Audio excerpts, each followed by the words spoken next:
ఆహ్వానించుకుందామండి. దేకుమారయ్య గారు వస్తుంది కదా, అందరం చప్పట్లు కొడదాం.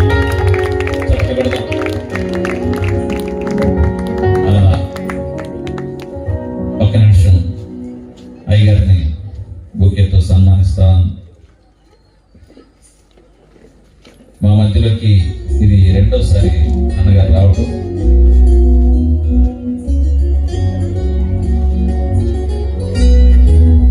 చప్పట్లు కొడదండి, చప్పట్లు కొడదాం. దయచేసి కాకపోతే మంచిది.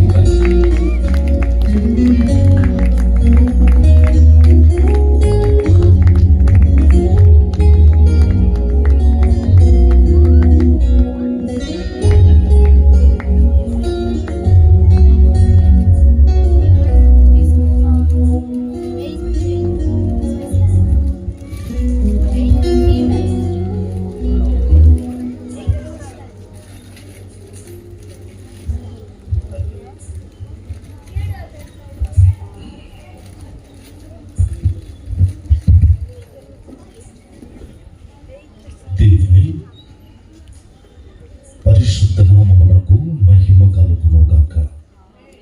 ఆమేన్.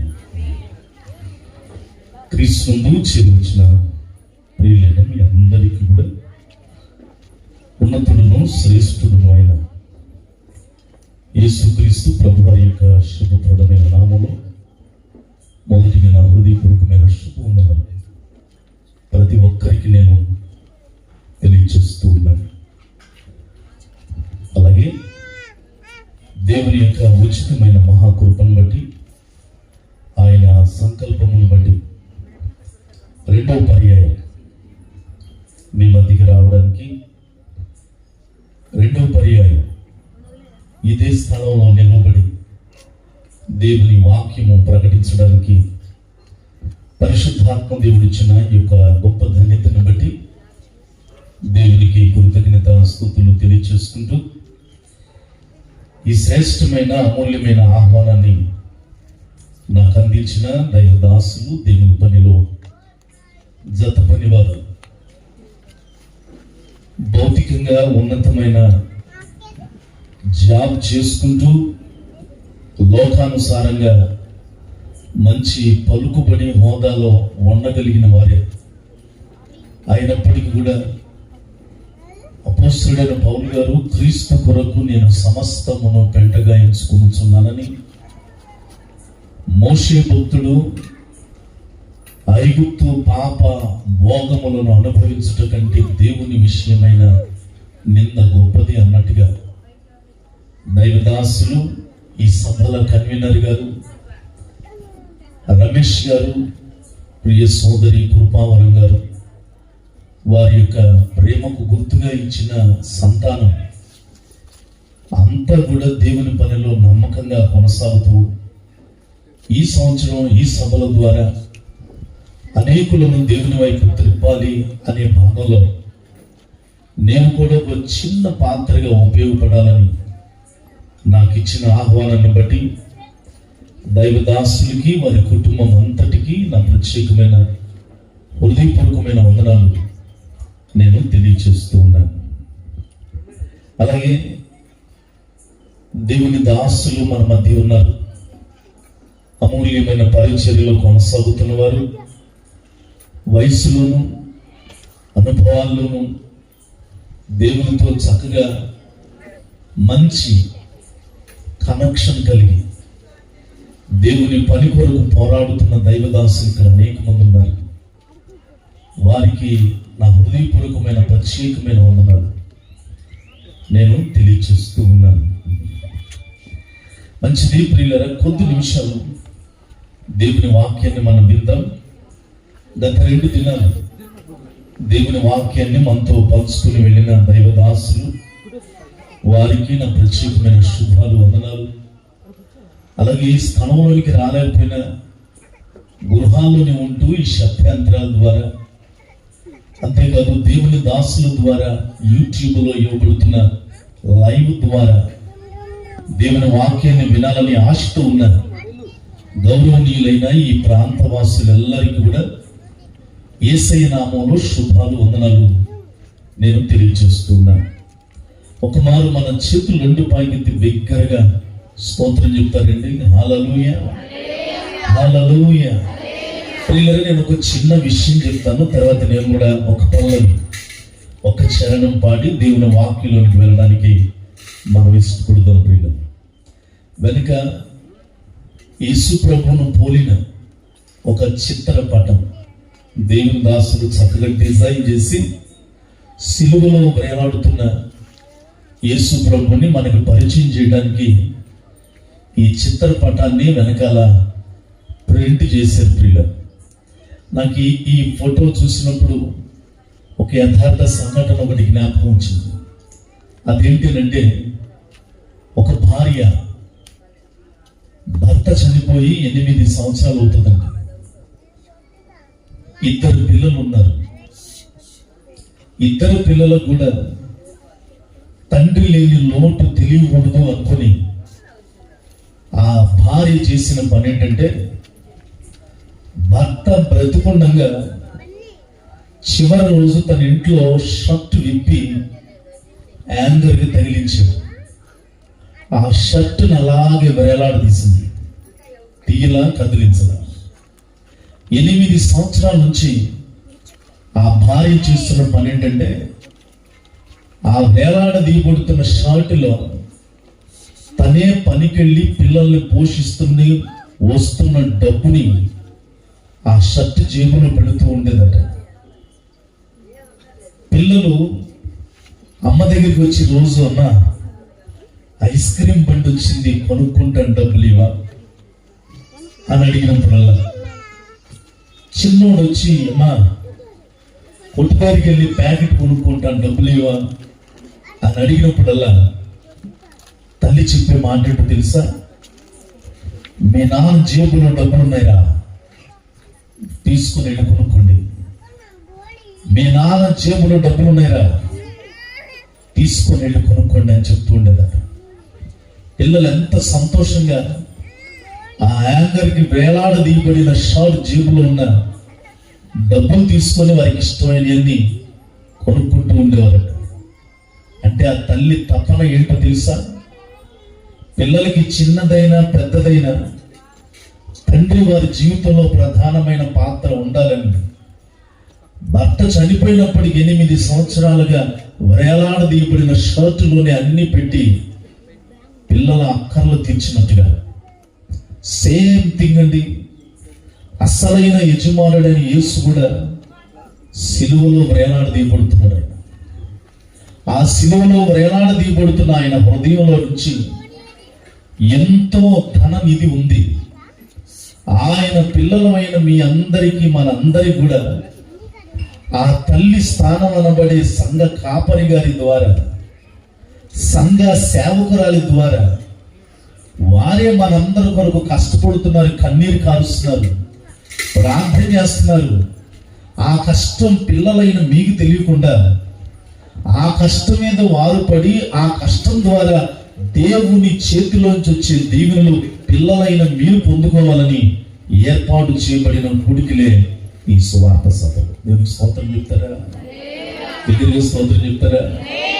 ఆ తల్లి తండ్రిని పిల్లలకి ఏ రీతిగా పరిచయం చేసిందో, మనం బ్రతుకున్న దినాలన్నీ కూడా అసలైన తండ్రి సిలువలో వేలాడుతున్న నజరేయుడైన యేసు యొక్క కుడి చేతిలో నిత్య సుఖములు కలవు. ఆమేనంటారా? దగ్గరగా ఆయనకు ఒక పేరుందండి, ఆయన శ్రీమంతుడు. అనండి, ఏమంతుడు?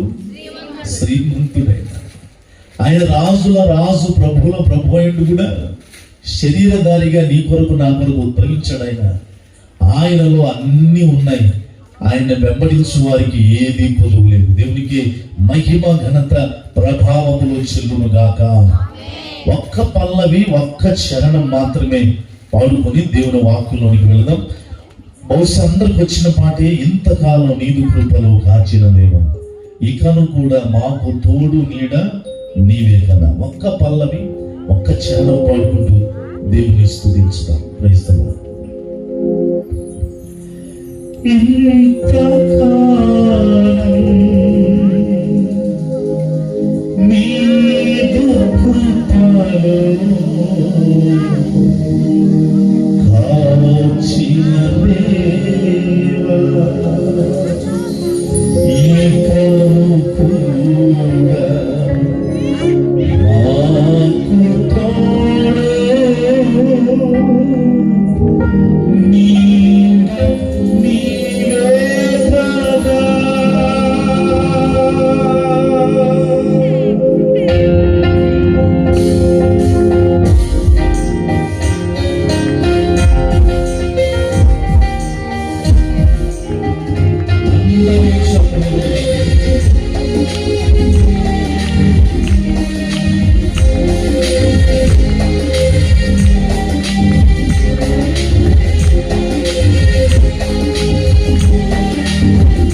దేవుని వాక్యంలోనికి మనం వెళ్దాం. ఇక అటు ఇటు లేచి ఎవరు తిరగడం నేను నమ్ముతున్నాను.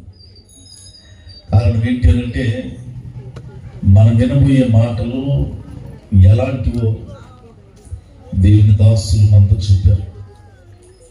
గత పర్యాయం వచ్చినప్పుడు కూడా నేను కూడా చెప్పినట్టు నాకు గుర్తు.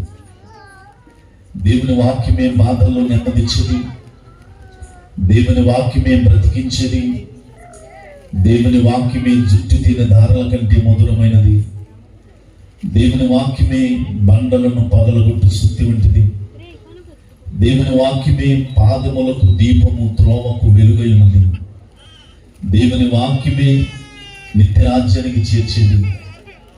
ఆ దేవుని వాక్యమే ఈ రాత్రి కృపా సత్య సంపూర్ణునిగా మన మధ్య నివసిస్తూ సంచరిస్తూ ఉన్నప్పుడు అట్టి వాక్యాన్ని మనం శ్రద్ధగా ఆలోచించడానికి ఇష్టపడదాం. మీరు తెచ్చుకున్న వేద గ్రంథమైన బైబిల్ని తిరుగుదాం. పరిశుద్ధ గ్రంథాలు తెలుసుకున్న ప్రతి ఒక్కరు కూడా let us open our Bibles to read the scripture. 75వ కీర్తన 6-7 వచనాలు ఇష్టంగా స్పష్టంగా జాగ్రత్తగా చదువుతాం.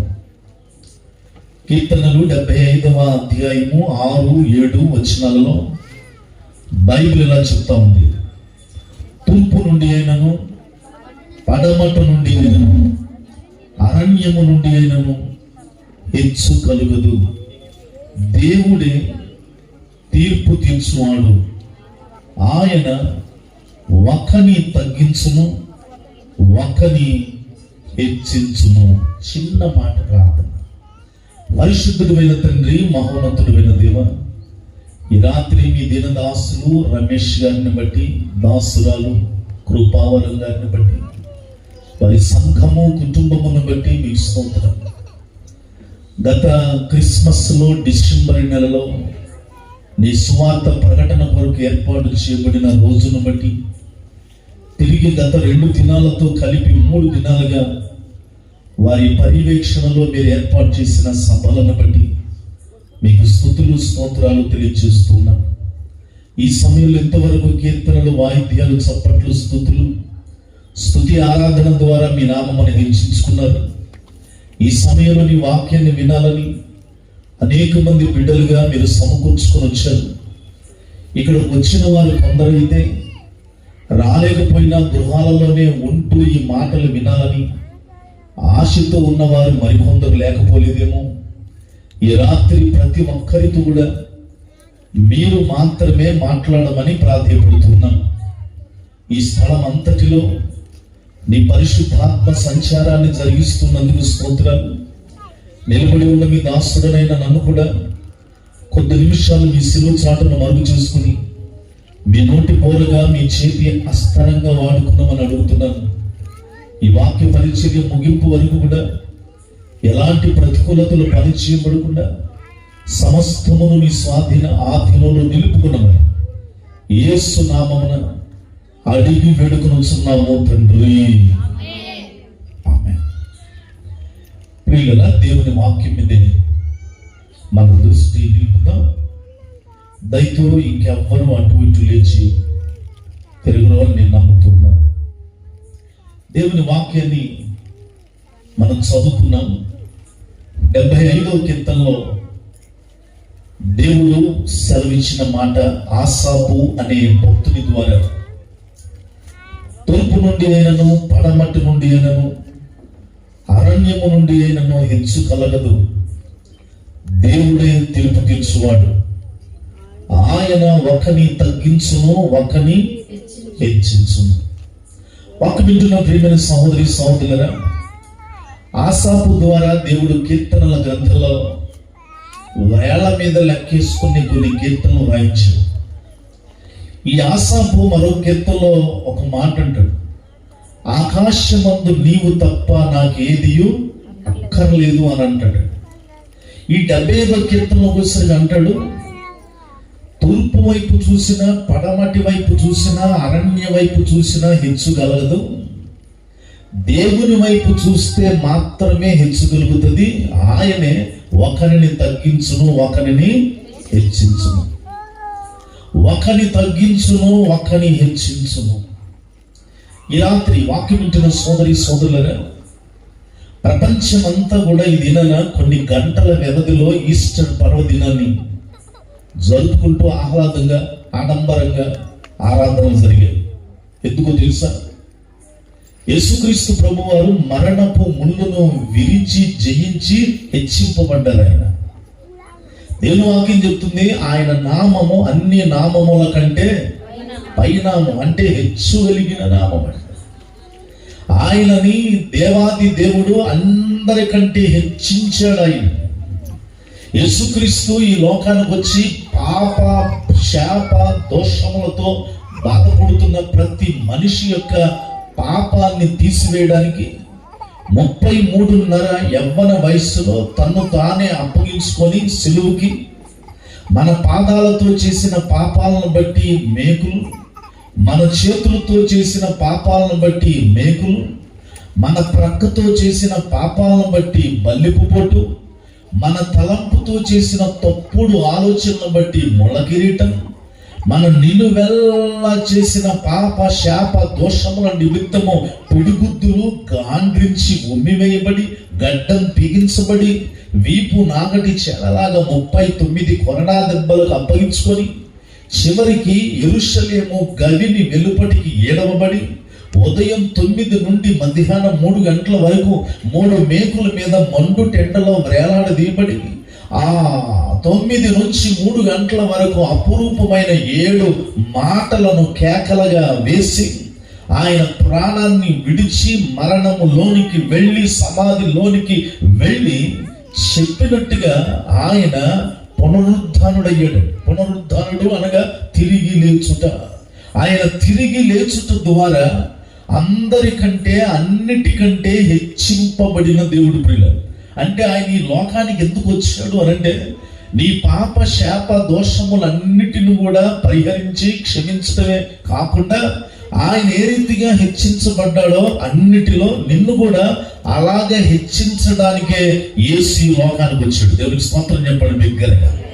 అందుకే బైబిల్ చెప్తున్న మాట, మీరు ఆశీర్వాదమునకు వారసులగుటకే పిలువబడితిరి అని బైబిల్ చెప్తా ఉంది ప్రియులారా.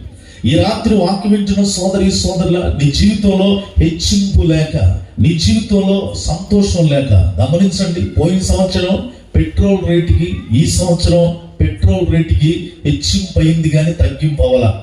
పోయిన సంవత్సరం ఇళ్ల స్థలాల ఫ్లాట్ల రేట్లు స్థలాలు హెచ్చింపు అయినాయి కానీ తగ్గింపు అవ్వాల. పోయిన సంవత్సరం నువ్వు కొనుక్కున్న వస్త్రాల ధరలకి ఈ సంవత్సరం వస్త్రాల ధరకి హెచ్చింపు అయ్యా కానీ తగ్గింపు అవ్వాల. ఈ సంవత్సరానికి గత సంవత్సరానికి కూరగాయల రేట్లు తీసుకున్నా, నిత్యావసరాల రేట్లు తీసుకున్నా హెచ్చింపు అయ్యావు కానీ తగ్గింపు అవ్వాల. కానీ నీ జీవితంలో అమ్మ ఏది హెచ్చింపు? నీ కుటుంబంలో ఏది హెచ్చింపు? నీ భార్య భర్తల మధ్య ప్రేమలో ఏది హెచ్చింపు? నీ బిడ్డల పరిస్థితుల్లో ఏది హెచ్చింపు? నీ కుటుంబంలో పోయిన సంవత్సరం ఎలాగ ఉన్నావు, అది ఈ సంవత్సరం అలాగే ఉండిపోయావు. ఈ సంవత్సరం పోయిన సంవత్సరం ఏంటయ్యా, 10 సంవత్సరాల నుంచి మా ఇల్లు ఇలాగే ఉంది, మా గది ఇలాగే ఉంది, మా పరిస్థితులు ఇలాగే ఇరుకులో ఉండిపోయాయి. వాక్యం వింటున్న ప్రియమైన సోదరులారా, యేసు ప్రభువు వారు ఈ లోకానికి వచ్చింది నీ పరిస్థితులు మార్చడానికి. దేవునికి స్తోత్రం చెప్పండి బిగ్గరగా. పాపపు పరిస్థితులను, శాపపు పరిస్థితులను, అంధకార పరిస్థితులను, కలవరాల పరిస్థితులను, నీచ నికృష్ట కామ క్రోధ లోభ మత మాత్సర్యాల పరిస్థితుల నుండి ప్రశాంతమైన పరిశుద్ధతలోనికి దేవుడు తీసుకురావడమే కాకుండా అన్నిటిలో హెచ్చించడానికి యేసు ఈ లోకానికి వచ్చాడు. నమ్మితే బిగ్గరగా స్తోత్రం చెప్తావా? ప్రియులారా, ఈ రాత్రి ఆసాపు భక్తుని ద్వారా దేవుడు చెప్పిన మాట అదే, ఆయన ద్వారా మాత్రమే హెచ్చింపు కలుగుతుంది. ఒకవేళ ఈ రాత్రి ఇంకా నేను, నా పిల్లలు, నా కాపురం, నా పరిస్థితులు, నా సంపాదన హెచ్చింపు అవ్వాలని తూర్పు వైపు చూస్తున్నావేమో, హెచ్చింపు కలగదమ్మా. పడమట వైపు చూస్తున్నావేమో, హెచ్చింపు కలగదు బ్రదర్. అరణ్యం వైపు చూస్తున్నావేమో, హెచ్చింపు రాదు. మరి ఎలాగంటే, అదిగో హెచ్చింపబడిన ఉన్నతుడైన అన్ని నామముల కంటే పై నామమైన యేసు మాత్రమే ఒకరిని తగ్గించును, ఒకరిని హెచ్చించును. దినవృత్తాంతముల మొదటి పుస్తకములో బైబిల్ చెప్పే మాట ఇలాగా ఉందండి. ఎలాగా? దినవృత్తాంతముల మొదటి పుస్తకము 29వ అధ్యాయము 12వ వచనంలో బైబిల్ ఏం చెప్తుందో తెలుసా? దినవృత్తాంతముల మొదటి పుస్తకము 29వ అధ్యాయం 12వ వచనములో బైబిల్ చెప్తున్న మాట, ఐశ్వర్యమును గొప్పతనమును నీ వలన కలుగును, నీవు సమస్తమును ఎలువాడవు, బలమును పరాక్రమమును నీ దానములో అందరు వినండి, హెచ్చించు వాడవును, అందరికి బలము ఇచ్చు వాడవును నీవే. చేతుల నుండి పైకి స్తోత్రం చెప్పండి. హెచ్చించువాడు ఆయనే. అందుకే మన మూలవాక్యంలో ఆశా భక్తుడు అంటాడు, ఆయన ఒక్కని తగ్గించును, ఒకని హెచ్చించును. ఎవరు ఆ ఒక వ్యక్తి? ఈ రాత్రి బైబిల్లో నుంచి ఆ ఒక వ్యక్తిని మీ ముందు ఉంచాలని ఆశపడుతున్నాను పిల్లలు. దేవుడు ఒకని తగ్గిస్తాడట, ఒకని హెచ్చిస్తాడట. దేవుడు బైబిల్లో చాలా మందిని హెచ్చించిన వాళ్ళు, హెచ్చింపబడిన వాళ్ళు, దేవుని చేత హెచ్చింపబడిన వారు అనేకులు ఉన్నారు. కానీ ఒకని తగ్గించును, ఒకని హెచ్చించును. ఆ ఒక వ్యక్తి ఎవరు? ఆ వ్యక్తిని దేవుడు ఎంతగా హెచ్చించాడో ఈ రాత్రి ఆ ఒక్క వ్యక్తిలో దేవుడు ఏం చూడలేదు హెచ్చించడానికి, ఏం చూశాడు హెచ్చించడానికి, కొన్ని విషయాలు రెండు మీ ముందు ఉంచాలని ఆశపడుతున్నాను ప్రియులారా. ఒకవేళ నీవు దేవుడు హెచ్చించడానికి చూడని వాటిని పట్టుకునే వేలాడుతున్నావేమో, ఈ రాత్రి వాటిని విడిచిపెట్టగలిగితే నీకు మేలు. దేవుడు హెచ్చించే వాటి వైపు నువ్వు కన్నులు లేవేమో, ఈ రాత్రి టర్న్ టు గాడ్. దేవుని వైపు నువ్వు తిరగలిగితే దేవుడు అన్ని విషయంలో హెచ్చించే దేవుడు అయి ఉన్నాడు. దేవునికి స్తోత్రం చెప్తారా? ఒకని తగ్గించును, ఒకని హెచ్చించును. ఎవరా ఒక వ్యక్తి? కీర్తనల గ్రంథం 89వ అధ్యాయం. కీర్తనల గ్రంథం 89వ అధ్యాయం 19-20 వచనాలు. 89వ కీర్తన 19-20 వచనాల్లో, అప్పుడు నీవు దర్శనమున నీ భక్తులతో ఇట్లు సెలవిచ్చి ఉంటివి, నేను ఎవరికండి? ఒక శూరునికి సహాయము చేసి ఉన్నాను, ప్రజలలో నుండి ఏర్పరచబడిన ఎవరిని అనండి? ఎవరిని? ఒకని. అందుకే మన మూలవాక్యం, ఒకని తగ్గించును, ఒకని హెచ్చించును. చదువు తల్లి. 89-19-20లో ప్రజలలో నుండి ఏర్పరచబడిన ఒకని నేను హెచ్చించి ఉన్నాను. ఎవరైనా? నా సేవకుడైన దావీదును నేను కనుగొని ఉన్నాను, నా పరిశుద్ధ తైలముతో అతనిని అభిషేకించి ఉన్నాను. వాక్యం వింటున్న సోదరి సోదరులారా, ఈ రాత్రి ఆ ఒక వ్యక్తి ఎవరో కాదు, కింగ్ డేవిడ్, రాజైన దావీదు ప్రియుడు. దావీదును దేవుడు ఎంతగా హెచ్చించాడో, ఈ రాత్రి హెచ్చింపులోకి వెళ్ళిన దావీదుని నేను చూపించను కానీ, దావీదుని దేవుడు హెచ్చించడానికి దావీదు జీవితంలో దేవుడు చూడనివి ఏంటి? 5 విషయాలు చెప్తాను. దావీదుని దేవుడు చూడటానికి, దావీదుని దేవుడు హెచ్చించడానికి దావీదులో దేవుడు చూసినవి ఏంటి? 2 విషయాలు చెప్తా. 5:2-7 ముగింపు బిగింపుగా ఉండాలి కాబట్టి కొంచెం టైం ఎక్కువైనా పర్లేదు అన్నారు దేవుని దాసు. అలాగని ఎక్కువ టైం తీసుకొని మనం సాధ్యమైనంత వరకు let us close very short message. ఈ 7 విషయాలు చాలా క్లుప్తంగా చెప్తాను, జాగ్రత్తగా వినాలి ప్రియులు. ఈ రాత్రి నేను, నా పిల్లలు, నా కుటుంబం హెచ్చించబడాలని ఆశపడుతున్నాం అన్న వాళ్ళు చేతులు 2 పైకి స్తోత్రం చెప్పండి. ఎవరు ఉండదండి ఆశ? నాకు కూడా ఉన్నది, అందరికీ ఉండాలి, ఉండి తీరాలండి. ఎవరో ఒక భక్తుడు అన్నాడు, ఆశ లేని వాడిని యేసయ్య కూడా ఆశీర్వదించలేడంట. ఏంటండి? ఆశ లేని వాడిని యేసయ్య కూడా ఆశీర్వదించలేడంట. కనుక ఆశ కలిగిన ప్రాణాలని ఆయన ఏం చేస్తాడు? తృప్తిపరుస్తాడు. పిల్లలు, ఈ రాత్రి చేతులెత్తిన మీ అందరిని దేవుడు హెచ్చించును గాక, మీ కుటుంబాలను హెచ్చించును గాక. ఇక్కడికి రాలేకపోయిన శబ్దాంతరం ద్వారా ఆలకిస్తున్న వారిని కూడా దేవుడు హెచ్చించును గాక. హెచ్చించాలి అని అంటే ఏం చూడ్డాయన? 5 విషయాలు. ఏం చూస్తాడు? 2 విషయాలు. దానికంటే ముందుగా దావీదుని దేవుడు ఎంతగా హెచ్చించాడు అని అంటే అపోస్తుల కార్యం 13వ అధ్యాయం 22వ వచనం. అపోస్తుల కార్యం 13వ అధ్యాయం 22వ వచనంలో, తర్వాత అతనిని తొలగించి దావీదుని వారికి రాజుగా ఏర్పరచను. రాజయ్య అంతగా దేవుడు దావీదుని హెచ్చించాడు. దేవుని చేత బాగా హెచ్చించబడిన దావీదు అమ్మా ఒకరోజు దేవుని సన్నిధికి వెళ్ళి కూర్చొని ఏమంటున్నాడు తెలుసా? సమూయేలు 2వ పుస్తకం 7వ అధ్యాయం 18వ వచనం. సమూయేలు 2వ పుస్తకం 7వ అధ్యాయం 18వ వచనంలో, దావీదు రాజు లోపల ప్రవేశించి యెహోవా సన్నిధిని కూర్చుండి ఇలాగున మనవి చేశాను. ఎలాగు? నా ప్రభువా యెహోవా, ఇంతగా నీవు నన్ను హెచ్చించుటకు నేనెంతటి వాడను, నా కుటుంబము ఏ పాటిది. ప్రియులరా, దేవుని చిత్తమైతే వచ్చే ఆదివారానికి దేవుని దాసులు రమేష్ గారి ద్వారా, కృపావరం సిస్టర్ గారి ద్వారా ఏర్పాటు చేయబడి నడిపిస్తున్న అక్సా ప్రార్థనా మందిరం అనే దేవుని సన్నిధిలోకి వెళ్ళి మీరందరూ కూడా ఈ మాట అందురుగాక, మన పిల్లలతో పాటు ఈ మాట పలుకుదుముగాక. ఏమన్నా తెలుసా? ప్రభువా, ఇంతగా హెచ్చించావేంటి ప్రభువా? ఎంతగా హెచ్చించడానికి నేను ఎంతటి వాడను, నా కుటుంబము ఏ పాటిది? అంతగా హెచ్చించడం. అవును, ఒకరిని తగ్గించువాడు ఆయనే, ఒకరిని హెచ్చించువాడు ఆయనే. 18వ కీర్తన 48వ వచనంలో కూడా ఎంతగా హెచ్చించబడ్డాడు మరో కారణం రాశాడు ఆయన. 18వ కీర్తన 48వ వచనంలో, 18వ కీర్తన 48వ వచనంలో, ఆయన నా శత్రువుల చేతుల నుండి నన్ను విడిపించును, నా మీదికి లేచు వారి కంటే ఎత్తుగా నీవు నన్ను ఎలాగా హెచ్చించుదు అని ఏం చేస్తాడంట? హెచ్చిస్తాడు. ఎలాగంటే శత్రువుల కంటే ఎత్తుగా. దేవునికి మహిమ కలుగును గాక. ఇలా చెప్పుకుంటూ వెళితే దావీదును దేవుడు అంతగా హెచ్చించాడు. అయితే దావీదు హెచ్చించబడడానికి దావీదు జీవితంలో దేవుడు చూడనివి 5 విషయాలు చెప్తారు.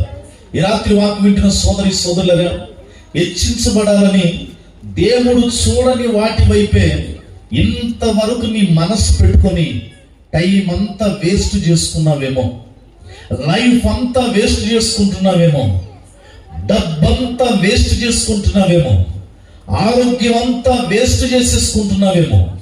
ఈ 5టిని దేవుడు చూడడు. నిన్ను హెచ్చించాలంటే దేవుడు దావీదులో వీటిని చూడాలా. ఏంటి అని అంటే 5టిలో నెంబర్ 1 సమూయేలు మొదటి పుస్తకం. చాలా జాగ్రత్తగా మీరు మనస్సు పెట్టి వింటారని ప్రభు పేరిటని మనం చేస్తున్నాను. సమూయేలు మొదటి పుస్తకం 16వ అధ్యాయం 7వ వచనంలో బైబిల్ అలా చెప్తా ఉంది, అయితే యెహోవా సమూయేలుతో ఇలాగూ సెలవిచ్చును, అతని రూపమును అతని ఎత్తును లక్ష్య పెట్టకును. మనుష్యులు లక్ష్య పెట్టు వాటిని యెహోవా లక్ష్య పెట్టడు. నేను అతన్ని త్రోసివేసి ఉన్నాను, మనుష్యులు పైరూపమును లక్ష్య పెట్టుదురు. చాలండి. దావీదులో దేవుడు చూడని మొదటి విషయం ఏంటంటే, దావీదులో కానీ, నీలో కానీ, నాలో కానీ, భూమి మీద పుట్టిన ప్రతి మనిషిలో కూడా దేవుడు హెచ్చించడానికి చూడని మొదటి విషయం ఏంటంటే, దేవుడు పై రూపాన్ని చూడడు. నాతో అందరండి, ఏ రూపాన్ని చూడండి? పై రూపాన్ని చూసే దేవుడు కాదు ఆయన. దేవుడు సమూయేలుతో మాట్లాడుతున్నాడు. The first king of Israel, Israel దేశానికి మొదటి రాజు సౌలు ప్రవర్తన బాగల. అతన్ని తొలగించి వేరే అతన్ని రాజుగా చేస్తా వెళ్ళి ఒక ఊరు, ఆ ఊర్లో యెష్షయి అనే ఒక ఆయన ఉన్నాడు. 8 మంది కుమారులు ఉన్నారు. నువ్వు వెళ్ళు, ఏ కుమారుడో నేను చెప్తా టైంలో. యెష్షయి ఇంటికి వచ్చాడు. అతను అన్న, నీ కుమారులు అందరు ఇక్కడ ఉన్నారా? యెష్షయి 7 పిలిచాడు. దావీదుని పిలవలా.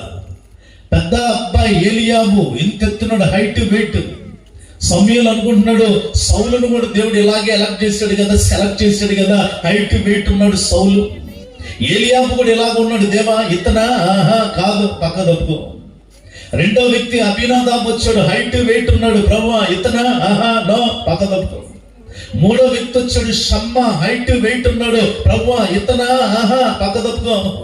ఇలా 7 అయిపోయారు. అయినా దేవుడు అంటున్నాడు, ఆహా కాదు కాదు కాదు కాదు. సమూయేలుతో దేవుడు అంటున్నాడు, సమూయేలు నేను పై రూపాన్ని చూడను. ఈ రాత్రి వాక్యం వింటున్న సోదరి సోదరులగా, ప్రభువైన యేసుక్రీస్తు వారి సిలువలో కూడా అమ్మ ఎలాగైపోయాడు తెలుసా? ఆయన చూడనొల్లని వానిగా మార్చబడ్డాడు. ఆయన యెషయా గ్రంథం 53లో ఉంటుంది, చూడవలసిన పని లేదు. ఆయన చూడనొల్లని వానిగా మార్చబడ్డాడు. ఆయన నువ్వు పై రూపాన్ని చూసుకుంటున్నావేమో, దేవుడు నా పై రూపం బాగుంటే నన్ను హెచ్చిస్తాడు అనుకుంటున్నావేమో. ఆయన పై రూపాన్ని లక్ష్య పెట్టడు ప్రియులు. నేను ఈ రాత్రి దేవుని వాక్యాన్ని బట్టి ఇలాంటి వారిని ఈ మొదటి పాయింట్ లో బలపరచాలని దేవుడి పేరిట ఆశపడుతున్నాను. ఏంటో తెలుసా? నీ రూపం బాగాలేదని దిగజారిపోతున్నావా? నీ బిడ్డ రూపం బాగాలేదని దిగజారిపోతున్నావా? నీ భార్య రూపమో, నీ పిల్లల రూపమో, నీ వయసు వచ్చిన కుమార్తె రూపమో బాగాలేదని దిగజారిపోతున్నావా? దిగజారిపోతూ నా రూపాలు బాగలేదు, మా పిల్లల రూపాలు బాగలేదని వాటి వైపే చూస్తూ టైం వృధా చేసుకుంటూ మనస్సులో కల్మషంతో, కలవరాలతో, కన్నీటితో, దుఃఖంతో ఒట్టిపోతుంటే ఎలా హెచ్చించబడతా ఉన్నా? ఇది దేవునికి అనవసరం. దేవుడు పై రూపాన్ని చూసే దేవుడు కానే కాదు అని బైబిల్ చెప్తా ఉంది. అలాగైతే ధవళవర్ణుడు, రత్నవర్ణుడు 10,000 మంది పురుషులలో చూడదగిన వాడైన, పాలతో కలిగిన నయనాలు కలిగిన వాడైన యేసు ప్రభువారు సిలువలో చూడ నల్లని వానిగా మార్చబడ్డాడు. ఆయన నేను ఒక మీటింగ్ వెళ్ళానండి.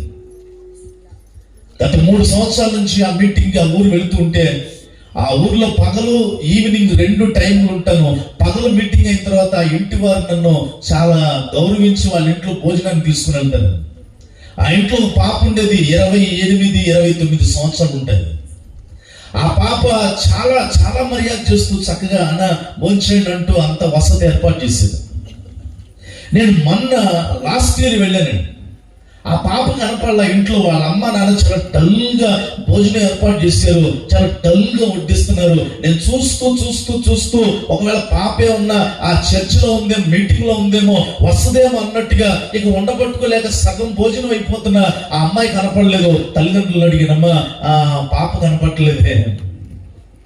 ఎప్పుడైతే పాప అన్నానో తల్లిదండ్రుల కళ్ళ నిండా నీళ్లు తిరిగాయండి.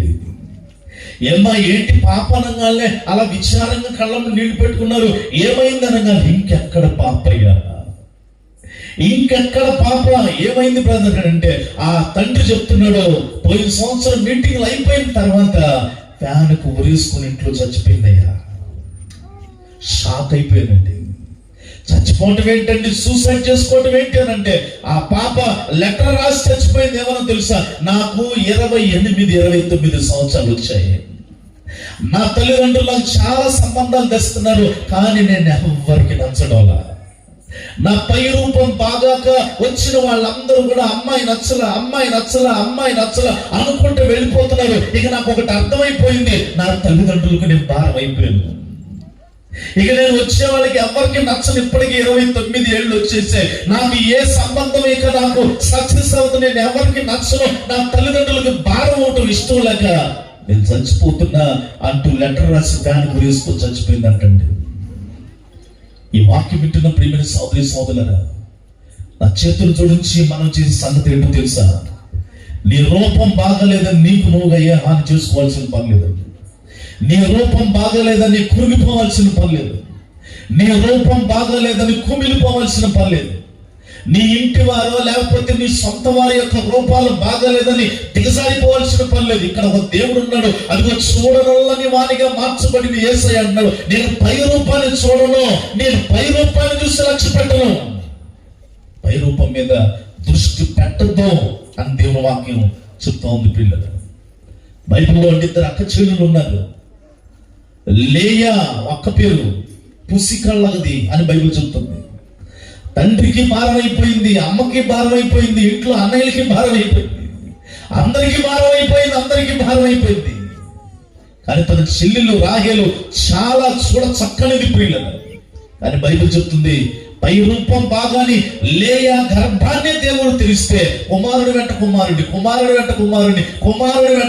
కంటా వెళ్ళింది. చప్పలు కూడా బిగ్గరగా దేవునామాన్ని మహిమపరుద్దాం. బాగున్నాను అని గర్వించిన రాహేలు గర్భాన్ని దేవుడు మూసలు భరించాడు. తర్వాత కన్నీరు కార్చింది దేవుడు, దయాళుడు, వాత్సల్యత కలిగిన వాడు. రాహేలు గర్భాన్ని కూడా తెరిచాడు. దేవునికి స్తోత్రం కలుగును గాక. ఈ రాత్రి ప్రియులరా, దేవుడు మాట్లాడే సంగతి ఏంటో తెలుసా? బాగున్న వారిని బట్టి దేవునికి మహిమ, ఘనత, ప్రభావాలు. కానీ బాగలేదని దిగజారిపోక దయచేసి.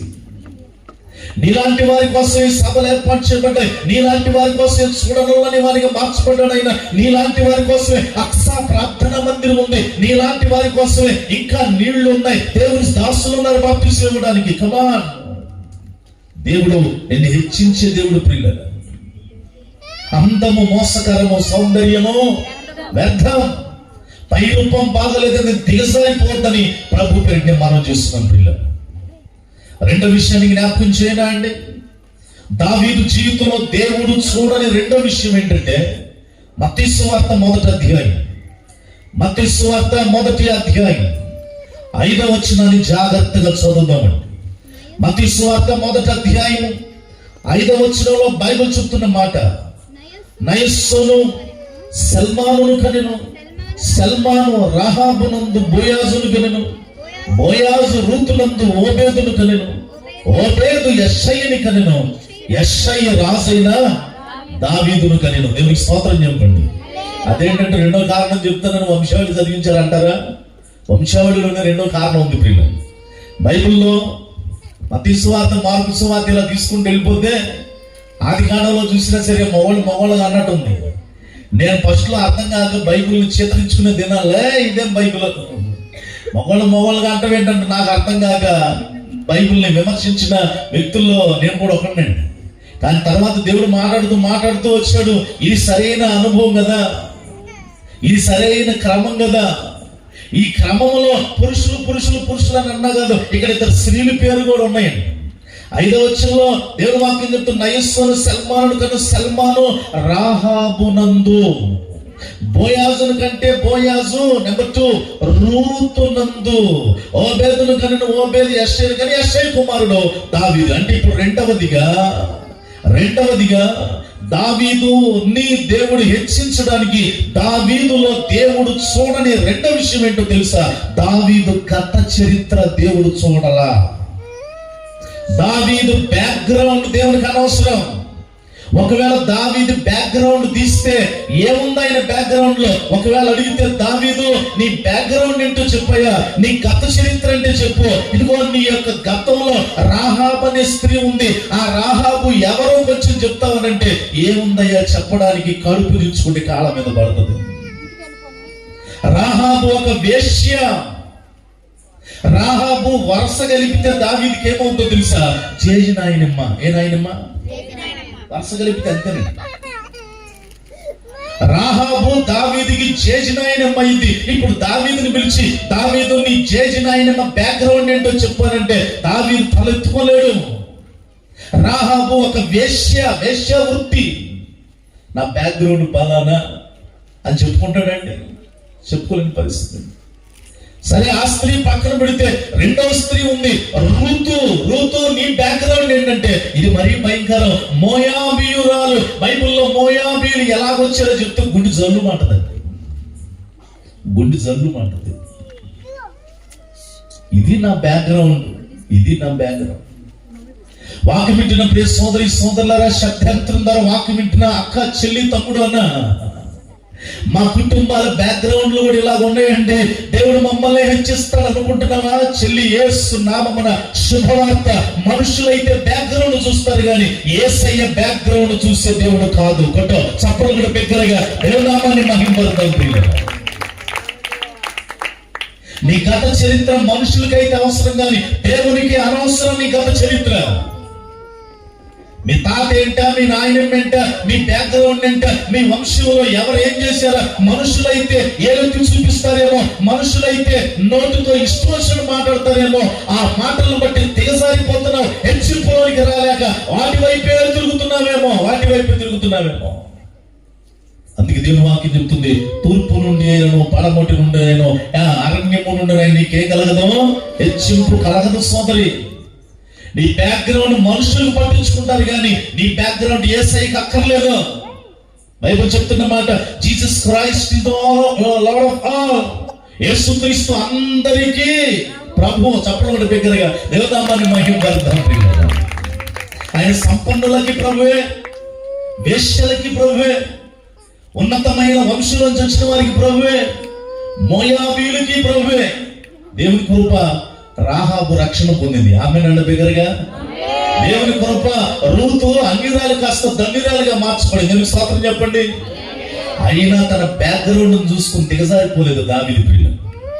ఈ రోజున మనుషులకి గత చరిత్రలు కావాలండి. పెళ్లి చేయాలంటే అటు 7 తరాలు, ఈ 7 తరాలు ఏం చేస్తావు సూచి నాకు అర్థం కాదు. నాకు తెలిసిన ఒక సేవకుడు ఉన్నాడు. వాళ్ళ చర్చిలో ఒక అబ్బాయి అమెరికాలో జాబ్ వచ్చింది. 1000 తరాలు చూస్తారమ్మా, చూడండి ఏం చేస్తారు మరి. 1000 తరాలు చూసి 1000 తరాలు చూసి పెళ్లిళ్ళు ఇప్పటికే అసలు ఒక తరం చూస్తేనే పెళ్లిళ్ళు కావట్లా. ఇక్కడ ఈ అబ్బాయి పరిస్థితి అదే. ఇక్కడ ఈ అబ్బాయి పరిస్థితి వాళ్ళ అయ్యగారికి వాట్సాప్ పెట్టాడు, అయ్యగారండి నా కొరకు ప్రార్థన చేయండి. ఏంటయ్యా ఏమైంది? మీ ప్రార్థన బట్టి నాకు అమెరికాలో వైట్ హౌస్ లో జాబ్, అంటే ఇప్పుడు ప్రెసిడెంట్ ట్రంప్ గారి ఆఫీసులో జాబ్ చేస్తున్నాడు అబ్బాయి. 5 సంవత్సరాల క్రితం జాబ్ వచ్చింది. ఆ అబ్బాయి జాబ్ వచ్చేటప్పుడు ఆ అబ్బాయిని విచారణ చేశారు. ఈ అబ్బాయి బ్యాక్గ్రౌండ్ తాతలు కానీ మేనమావులు రౌడీ షీటర్లా లేకపోతే డెకాయిడ్సా లేకపోతే ఏంటి మొత్తం ఎంక్వైరీ చేసి ఆ అబ్బాయికి చక్కటి సర్టిఫికేట్ వచ్చిందో జాబ్ వచ్చింది. ఇప్పుడు అబ్బాయి పెళ్లి చేసుకోవాలనుకుంటున్నాడు. అయ్యగారికి చెప్పాడట, నేను తెలుగు అబ్బాయిని కాబట్టి తెలుగు అమ్మాయి కావాలి నాకు, కనుక మన ఏరియాలో ఒక అమ్మాయిని చూశానండి, ఎంగేజ్మెంట్ కూడా అయిపోయింది, పెళ్లి చేసుకోవాలంటే ఆ అమ్మాయి వివరాలన్నీ వైట్ హౌస్ లో సబ్మిట్ చేయమన్నారు. సబ్మిట్ చేశాను. సబ్మిట్ చేసే ముందు చెప్పారు వాళ్ళు, నువ్వే కాదు నీ లైఫ్ పార్ట్నర్ కూడా చాలా ప్రాముఖ్యం. నువ్వు వైట్ హౌస్ లో జాబ్ చేస్తున్నావు కాబట్టి ప్రెసిడెంట్ గారికి కానీ ఇక్కడ ఉన్న వారికి హాని కలగకూడదు. నీ ద్వారా కానీ, నీ తరం తర్వాత కానీ, నీ భార్య ద్వారా కానీ, నీ భార్య అనుకోవాలి కానీ, కనుక నీ భార్య తరతరాలు తాత ముత్తాత మేనమాలు ఎలాంటి వాళ్ళు మేము ఎంక్వైరీ చేసి చక్కటి సర్టిఫికెట్ వస్తున్నప్పుడు నీ పెళ్ళి అన్నారంట. ఇప్పుడు అబ్బాయి అంటాడు, అయ్యగారు 3 సంవత్సరాల నుంచి విచారణ చేస్తున్నారు, ఇప్పటికి సగమే అయిందంట, ఇంకా ఆ విషయాన్ని ఎప్పుడు కావాలో, నాకు పెళ్ళి ఎప్పుడైందో త్వరగా నా కొరకు ఏం చేయండి, ప్రార్థన చేయండి. అమ్మా, మనుషులు అయిన వారు కానివారు, అధికారులు, స్నేహితులు, కట్టుకున్నవారు, కడుపును పుట్టినోళ్ళు, కన్నవాళ్ళు, వీళ్ళందరినీ బ్యాక్గ్రౌండ్ చూస్తారు కానీ నీ గత చరిత్ర ఏంటో చూస్తారు కానీ యేసయ్య ఉన్నాడే. నీ గత చరిత్ర అంతా, నీ పాపాలన్నీ నోటితో ఒప్పుకుంటే బైబిల్ చెప్తుంది మీకా గ్రంథంలో అగాధ సముద్రంలో పడేస్తాడట. చప్పడు కూడా పెద్దగా దేవునామని మహిమపడతామంటే అగాధ సముద్రంలో నువ్వు కనపడవన్నా కూడా కనపడవు. ఇక రెండవదిగా దేవుడు నిన్ను హెచ్చించాలి అని అంటే ఆయన చూడని రెండో విషయం ఏంటంటే నీ గత చరిత్ర ఆయన చూడడం. దయచేసి నీ బ్యాక్గ్రౌండ్ చూసుకొని, ఏముందయ్యా నా ఇంట్లో, మా నాన్న పలానా, మా అమ్మ పలానా, మా తరతరాల పలానా, అందుకే మా బ్రతుకులు ఎలాగా ఉన్నాయి, అందుకే మా పరిస్థితులు ఎలాగా ఉన్నాయి, హెచ్చింపు లేదని ఇటువైపే చూస్తూ తూర్పు వైపు, పడమట వైపు, ఆ అరణ్య వైపు చూసుకొని దిగజారిపోతున్నావేమో. ఈ రాత్రి శుభవార్త, దేవుడు ఇవేం చూడండి ప్రియులారా, దేవుడు నిన్నే హెచ్చించడానికి ఆయన సిద్ధంగా ఉన్నాడు. ఆమె దగ్గరగా. నెంబర్ 3, మూడో విషయాన్ని జ్ఞాపకం చేయనండి. దావీదులో దేవుడు చూడని మూడో విషయాన్ని నేను జ్ఞాపకం చేస్తాను. నీ విషయంలో కూడా దేవుడు చూడండి, నా విషయంలో కూడా దేవుడు చూడాల. నీ విషయంలో దేవుడు చూడు, మన విషయంలో దేవుడు చూడు. ఏంటది? సమూయేలు మొదటి పుస్తకం 16వ అధ్యాయము. సమూయేలు మొదటి పుస్తకం 16వ అధ్యాయము 11వ వచనాన్ని చదువు తల్లి. సమూయేలు మొదటి పుస్తకం 16వ అధ్యాయం 11వ వచనం. నీ కుమారులందరూ ఇక్కడ ఉన్నారా అని యెషయాని అడుగుగా, అతడు ఇంకను కడసారి వాడు అక్కడ ఉన్నాడు. అక్కడ ఆగు తల్లి. మూడవదిగా దేవుడు చూడని మూడో విషయం ఏంటంటే నీ విలువేంటో చూడాయన. ఇక్కడ 7 కుమారులు వస్తే ఇతడు కాదు దేవుడు చెప్పిన తర్వాత సమూయేలు నోరు తెరిచి యెషయాని అడుగుతున్నాడు, ఏమయ్యా ఇంక నీకెవరన్నా పిల్లలు ఉన్నారా, ఇంకెవరన్నా కుమారులు ఉన్నారంటే అప్పుడు అన్నాడు, ఉన్నాడయ్యా ఒకడు కడసారి వాడు అని అన్నాడు. ఏ సారి వాడు? కడసారి వాడు. 6 అక్షరాలు. ఆ కడసారి వారి పేరేంటో తెలుసా? దావీదు. 3 అక్షరాలు. 3 అక్షరాలు పెట్టి పేరు పిలవడానికే తండ్రికే నోరు రాల. 6 అక్షరాలు అయినా సరే కడసారి వాడు ఉన్నాళ్లే అంటే పని మానుడు అన్నట్టుగా నోరు రాల తండ్రికి. అంటే తండ్రి దగ్గర విలువ లేని వాడు ఎవరండి? అమ్మా, నీ జీవితంలో ఈ రాత్రి నీ ఇంట్లోని విలువ లేకుండా ఉన్నావా? నీ సొంత వాళ్ళ దగ్గర విలువ లేకుండా ఉన్నావా? నీ వీధిలోనే విలువ లేకుండా ఉన్నావా? నీ అయిన వారి దగ్గర విలువ లేకుండా ఉన్నావా?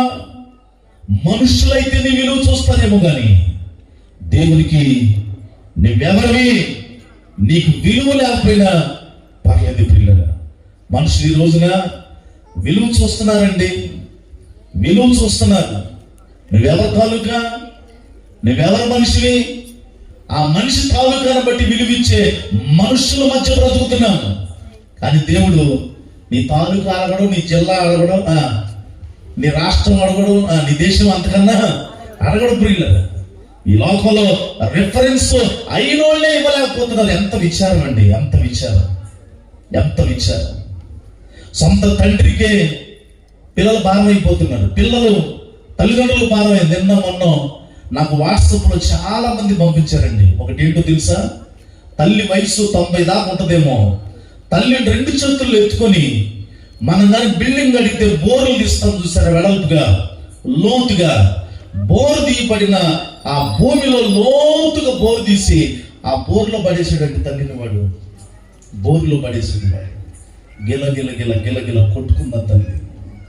నా చేతులు జోడించి నేను చెప్తానండి, నీ తల్లిదండ్రులు సంతోషపెట్టు దయచేసి. అప్పుడు భూమి మీద నువ్వేమవుతావు తెలుసా? దీర్ఘాయుష్మంతులు అవుతావు. తల్లిదండ్రుల్ని సంతోషపెట్టకుండా తల్లిగా నువ్వే నీ పిల్లాడికి విలువీయకపోతే, పిల్లవాడిగా తల్లికి నువ్వే విలువీయకపోతే, ఇంట్లో వాళ్ళే విలువివ్వకపోతే, అందుకు ఇలాంటి వాళ్ళ కోసమే విలువంతా కోల్పోయిన యేసయ్య. చప్పలు కూడా దగ్గరగా దేవునామాన్ని మహిమపడండి. విలువంతా కోల్పోయాడండి నా యేసయ్య. విలువంతా కోల్పోయి దిగసారిపోయి విలువలేని నా దాకా వచ్చాడు, విలువలేని నీ దాకా వచ్చాడు. ఎవ్వరు నీకు గౌరవం ఇవ్వకపోతే నీ దాకా వచ్చాడు. నేను లక్ష్య పెడతాను నిన్న అంటున్నాడు ఆయన. దేవుని స్తోత్రం చెప్పండి దగ్గరగా. అందుకొచ్చాడండి యేసు ఈ లోకానికి. అందుకొచ్చాడు యేసు ఈ లోకానికి. నీ జీవితంలో ఎవ్వరు విలువివ్వలేక ఒక అబ్బాయి బాగా చదివాడండి. బాగా చదవడంలో కూడా ఏ చదువులో అయినా, ఏ స్టాండర్డ్లో అయినా గ్రేడ్ ఫస్ట్ గ్రేడే. చదువులన్నీ ముగించబడ్డాయి. Well behaviour. ఆ వీధిలో కానీ ఊర్లో కానీ ఆ ఇంటి పక్కల ఈ అబ్బాయి చెడ్డోడని చెప్పినాడు ఒక్కడు కూడా లేడండి. మంచి ప్రవర్తన కలిగిన వాడు. సరే ఉద్యోగాలకు వెళ్దామని ఫైల్ తీసుకుని ఆఫీసులకు వెళ్తున్నాడు. చదువు చూస్తున్నారు, క్యారెక్టర్ చూస్తున్నారు, అన్ని వెల్ డన్ వెరీ గుడ్ అంటున్నారు, కానీ ఎక్కడ ఉద్యోగం ఇవ్వట్లా. ఎందుకు తెలుసా? ఆ అబ్బాయి కన్నీరు కాస్తూ చర్చి దగ్గరికి వెళ్ళి అయ్యగారితో ఇలా చెప్తున్నాడు ఆన్లైన్ ప్రేయర్లో, నా ఎడ్యుకేషన్ ఫస్ట్ ర్యాంక్, నా బిహేవియర్ ఫస్ట్ ర్యాంక్, నా బ్యాక్గ్రౌండ్ ఫస్ట్ ర్యాంక్, అన్ని ఫస్ట్ ర్యాంకే, కానీ ఎందుకు నాకు జాబ్ రావట్లేదు తెలుసా? నన్ను రికమెండ్ చేసేవాడు ఒక్కడ కూడా లేడన్నా, నాకు రిఫరెన్స్ ఇచ్చేవాడు ఒక్కడ కూడా లేడన్నా, అందుకు నాకు జాబ్ రావట్లా. అమ్మా, ఈ రాత్రి నేను రికమెండ్ చేసేవాళ్ళు లేరని, నీకు రిఫరెన్స్ ఇచ్చేవాళ్ళు లేరని, నీకు విలువ ఇచ్చేవాళ్ళు లేరని కాపాడి పువ్వకో, దేవుడు నిన్నే హెచ్చించును గాక, దేవుడు నీ కుటుంబాన్ని హెచ్చించును గాక. వారిలో ఒంటరి అయిన వాడు ఏదో ఎంతమంది అవుతారండి? 1000 మంది దిగజారిపోదు తల్లి. నీ కొరకే శుభవార్త, నీ కొరకే ముగింపు రాత్రి దేవుని దాసులు నీ కొరకే సువార్త వినిపిస్తూ ఉన్నారు. డోంట్ డిసప్పాయింట్, దిగజారిపోబాకు, నిరాశపడబాకు దయచేసి. నెంబర్ 4, 4వ విషయాన్ని జ్ఞాపకం చేస్తాను. దావీదు జీవితంలో దేవుడు చూడని 4వ విషయాన్ని జ్ఞాపకం చేయన. సమూయేలు మొదటి పుస్తకం 16వ అధ్యాయంలోనే 11వ వచనాన్ని మరలా చదువుదాం. 16వ అధ్యాయం 11వ వచనం, నీ కుమారులందరూ ఇక్కడ ఉన్నారా అని యెషయను అడుగగా, అతడు ఇంకా కడసారి ఒకడు ఉన్నాడు, అయితే వాడు ఏం కాయిస్తున్నాడండి? గొర్రెలను కాయిస్తున్నాడు. అంటే 4వదిగా దేవుడు నీ అర్హత చూడడం, అంటే నీ ఎడ్యుకేషన్ ఏంటి చూడాయన. నువ్వు చదువుకున్న వ్యక్తివా, నిష్ఠానివా, దేవుడికి అనవసరం. దేవుడు అది చూడండి. యెషయాకున్న 8 మంది కుమారులు 7 కూడా ఎడ్యుకేటర్సే. మొదటి 3 అయితే సౌలు రాజ్యంలో ఆర్మీ జాబ్ కొట్టేశారు. వాళ్ళు ఏలియాబు, అబీనదాబు, షమ్మా 3 ఆర్మీ జాబ్ కొట్టేశారు సౌలు రాజ్యంలో. బాగా చదువుకున్నారు వాళ్ళు. కానీ దావీదు జీవితంలో చదువు లేదు ప్రియులారా, చదువు లేదు. ఆయన జీవితంలో నో ఎడ్యుకేషన్. దేవుడు అర్హత చూసే దేవుడు కాదండి. ఇలాంటి జీవితంలో ఒకవేళ అనుకుంటే ఇలాంటి వాళ్ళని బలపరచడానికే ఈ రాత్రి శుభవార్త. అమ్మ, అందరు పిల్లలండి, వారి పిల్లల్ని మంచి కాన్వెంట్లో బస్సులో పంపిస్తున్నారండి. నా పరిస్థితి అండి, చదివించుకోలేని పరిస్థితి, దిగజారిపోతున్నాం వచ్చింది. అందరి కుటుంబాలు బాగా చదువుకున్న కుటుంబాలండి, అందుకే బాగా హెచ్చించబడ్డారు. మా వారికి చదువు లేదు, నాకు చదువు లేదు, అందుకే మా పరిస్థితులు దిగజారిపోయాయని నువ్వు నిరుత్సాహంగా ఉన్నావా? అయితే రాత్రి మనుషులైతే అర్హత చూస్తారు, కానీ దేవునికి నీ అర్హత అనవసరం. చప్పట్లు కూడా బిగ్గరగా దేవునామాన్ని మహిమపడతామండి. బైబిల్లో ఒక మాట ఉంది, నిషేధించబడిన రాయి మూలకు తలరాయి. నిషేధించబడ్డావా? అందరి ద్వారా నిషేధించబడిన రాయి మూలకు తలరాయి అన్నమాట బైబిల్లో 4 చోట్ల దేవుడు రాయిస్తాడండి. ఎందుకు 4 చోట్ల రాయించాడు తెలుసా? దిక్కులు 4 కాబట్టి. నువ్వే దిక్కుకెళ్ళినా నిషేధించబడ్డావా? నువ్వే దిక్కుకెళ్ళినా పనికిరావన్నావా? 4 దిక్కుల్లో ఒక రోజున మూలకు తలరాయిగా నీవు నిలుచుదువు గాక. దేవుడు నిన్ను నిలుపును గాక. అర్హత చూసే దేవుడు కాదండి. నువ్వు చదువుకున్నావా, చదువుకోలేదా అంటే చదువుకున్న వాళ్ళని బట్టి నేను అట్లా చదివి తీరాలి. Must read, must have education. కానీ చదువుకోలేని పరిస్థితులు ఉన్న వారిని బట్టి దేవుడు నీతోనే మాట్లాడుతున్నాడు. చదువుకోలేని పరిస్థితులు ఉన్నావా, చదివించుకోలేని పరిస్థితుల్లో ఉన్నావా, అయితే నేను నిన్ను హెచ్చిస్తా. ఆమె బిగ్గరగా. యేసు ప్రభు వారిని వెంబడించిన శిష్యులకి ఏ అర్హత లేదండి. గమనించాలి దయచేసి. యేసు ప్రభువుని వెంబడించిన శిష్యులకి ఏ ఎడ్యుకేషన్ లేదు వాళ్ళకి. కానీ 120 మంది మేడగదిలో కూర్చున్నప్పుడు ఆ దేశం భాష, ఈ దేశం భాష, అన్ని జనుల భాష మాట్లాడారు. చప్పట్లు కూడా బిగ్గరగా దేవునామాన్ని మహిమపడతారు. ఈ రాత్రి ఏ చదువు లేని వారి పిల్లల్ని దేవుడు మంచి ఇంగ్లీష్ భాష మాట్లాడే అర్హత ఇచ్చును గాక. మంచి ఎడ్యుకేటర్స్ గా దేవుడు మార్చును గాక. ఎప్పుడు తెలుసా అమ్మా? తూర్పు వైపు, పడమటి వైపు, అరణ్యం వైపు చూడటం మానేసి లుక్ అట్ గాడ్. సిలువలో నీ కొరకు వేలాడుతున్న యేసు వైపు నువ్వు చూడగలిగితే. 5వది, ఆఖరిది నేను చెప్పడానికి ఇష్టపడతాను. ఇప్పటివరకు ఎన్ని విషయాలు విన్నామండి? 4. 1, ఆయన ఏం చూడడం? పై రూపాన్ని చూడటం. 2, ఏం చూడడం? నీ గత చరిత్ర బ్యాక్గ్రౌండ్ చూడటం. 3, ఏం చూడడం?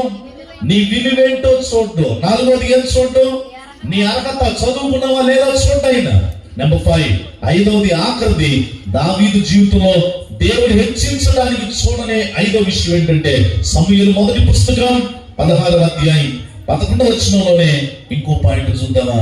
సమూయేలు మొదటి పుస్తకం 16వ అధ్యాయం 11వ వచనంలో నీ కుమారులందరూ ఇక్కడ ఉన్నారా అని యెషయను అడుగగా అతడు ఇంకాను కడసారి వాడు ఉన్నాడు. అయితే వాడు ఏం కాయిస్తున్నాడండి? అందరూ అనండి, ఏం కాస్తున్నాడంట? దగ్గరగా చెప్పండి, ఏం కాస్తున్నాడండి? 5వది ఆఖరిది నీ వృత్తి ఏంటో చూడండి ఆయన. నువ్వు గొర్రెలు కాసే వ్యక్తివా? ఆయన అనవసరం. నువ్వు IASవా? ఆయన చూడడం. నువ్వు IPSవా? ఆయనకు అక్కర్లేదు. నువ్వు సాఫ్ట్వేర్వా? ఆయనకు అనవసరం. నువ్వు ఇంజనీర్వా? అస్సలు అనవసరం. అంటే ఈ అనవసరం అని నేను చెప్పట్లేదు సుమా. మస్టెన్సుడు దేవుడిస్తే చదువు, దేవుడు నిన్ను దీవించును గాక. రాజులు ఎదుట నిలబెడతాడు. దేవుడికి స్తోత్రం చెప్పండి బిగ్గరగా. కానీ వృత్తి హోదా లేని వాళ్ళతో దేవుడి రాత్రి మాట్లాడుతున్నాడండి. నీకు ఏది లేదని గొర్రెలు కాస్తున్నాళ్లే అన్నాళ్లే కడసారి వాడు అప్పుడు తండ్రి విలువ ఇవ్వలేదమ్మా. మనుషులు రూపాన్ని చూసి ఎంత గౌరవిస్తారు. అందుకే మనుషుల ప్రేమ వ్యర్థం అనండి. మనుషుల ప్రేమ వ్యర్థం. ప్రియ ఈ లోక ప్రేమలన్నీ కూడా అశాశ్వతమైనవే, అశాశ్వతమైనవి. దావీదు జీవితంలో ఈ 5 దేవుడు చూడలేదండి. ఒకవేళ ఈ 5 వైపు ఈ రాత్రి నీ మనసు పెట్టి, నీ కుటుంబం మనసు పెట్టి తిరుగుతుంటే నీ టైం వృధా చేసుకొని వీటి ద్వారా దిగజారిపోవద్దని ప్రభు పేరు నేను మనం చేస్తున్నాను. ఒకసారి స్తోత్రం చెప్పండి బిగ్గరగా, బిగ్గరగా స్తోత్రం చెప్పండి. అయితే దేవుడు ఏం చూస్తాడు మరి? 2 విషయాలు చెప్పి ప్రార్థన చేయనా. దేవుడు ఏం చూస్తాడు నిన్ను హెచ్చించడానికి? ఇంకోసారి అడుగుతున్నా, ఈ రాత్రి నేను, నా కుటుంబం, నా పిల్లలందరూ హెచ్చించబడాలి అని ఆశ కలిగిన వారు ఇంకోసారి చేతులు పైకి స్తోత్రం చెప్పండి. ఆశ చావలేదండి, గంట అవుతున్నా. గంట కాదండి, బతికున్నంత కాలం ఆశ చావనే చావదు. ఎందుకంటే మనం ఖచ్చితంగా హెచ్చింపులోనికి వచ్చి తీరాలి. ఆమె నన్ను బిగ్గరగా. అయితే నువ్వు హెచ్చించబడాలంటే దేవుడు చూసేది 2 విషయాలు. జాగ్రత్తగా వినాలి. 2 విషయాలు. ఆ 2 మీ ముందు వచ్చి నేను ప్రార్థన చేస్తాను. దావీదులో దేవుడు చూసింది అదేనండి. దావీదు పై రూపాన్ని దేవుడు చూడాల. దావీదు బ్యాక్గ్రౌండ్ దేవుడు చూడాల. దావీదు విలువను దేవుడు చూడాల. దావీదు అర్హతను దేవుడు చూడాల. దావీదు వృత్తిని దేవుడు చూడాల. మరేం చూశాడు? సమూయేలు మొదటి పుస్తకం 16వ అధ్యాయం 7వ వచనంలోనే. సమూయేలు మొదటి పుస్తకం 16వ అధ్యాయం 7వ వచనంలో, అయితే యెహోవా సమూయేలుతో ఇలాగ సెలవిచ్చెను, అతని రూపమును అతని ఎత్తును లక్ష్య పెట్టదము. మనుష్యులు లక్ష్య పెట్టు వాటిని యెహోవా లక్ష్య పెట్టడు. నేను అతని త్రోసివేసి ఉన్నాను. మనుష్యులు పై రూపంలో లక్ష్య పెట్టుదురు గాని, అయ్యా అందరు వినండి, యెహోవా హృదయమును లక్ష్య పెట్టును. చప్పలు కొట్టండి ఒకసారి బిగ్గరగా, బిగ్గరగా చప్పలు కొట్టండి, బిగ్గరగా చప్పలు కొట్టండి, బిగ్గరగా బిగ్గరగా. దేవుడు చూసేది ఏంటంటే హృదయాన్ని చూస్తాడు అనండి. ఏం చూస్తాడమ్మా? నీ రూపం ఆయన అనవసరం, కానీ ఆయన చూసేది ఏంటో తెలుసా? నీ హృదయం ఎలాగుంది రా. నీ హృదయం మోసగానే ఉందా? ఇంకా హృదయం అన్నిటికంటే మోసకరమైనది, ఘోరమైన వ్యాధి కలిగిన, దాన్ని గ్రహింపగలిగిన వాడు ఎవడు లేడు. అందుకే మనుషులు ఎప్పుడు పై రూపాన్ని చూస్తానికి ఇష్టపడతారు. కానీ దేవుడు అంటున్నాడు, నాకు పై రూపం అనవసరం. నేను చూసేది ఒక్కటే. ఏం చూస్తాను? హృదయాన్ని చూస్తాను. ఈ రాత్రి నీ హృదయంలో పాపం ఉందా? ఈ రాత్రి నీ హృదయంలో శాపం ఉందా? ఈ రాత్రి నీ హృదయంలో ఇంకా కామ వికారం ఉందా? ఇంకా ఈ రాత్రి నీ హృదయంలో శరీరాశలు ఉన్నాయా? నీ హృదయంలో నేత్రాశలు ఉన్నాయా? నీ హృదయంలో జీవపడమ్మం ఉందా? నీ హృదయంలో కక్షలు ఉన్నాయా? నీ హృదయంలో మమతలే విమతములు ఉన్నాయా? నీ హృదయంలో అసమాధాన పరిస్థితులు ఉన్నాయా? అయితే దేవుడిని హెచ్చించడం చాలా కష్టం.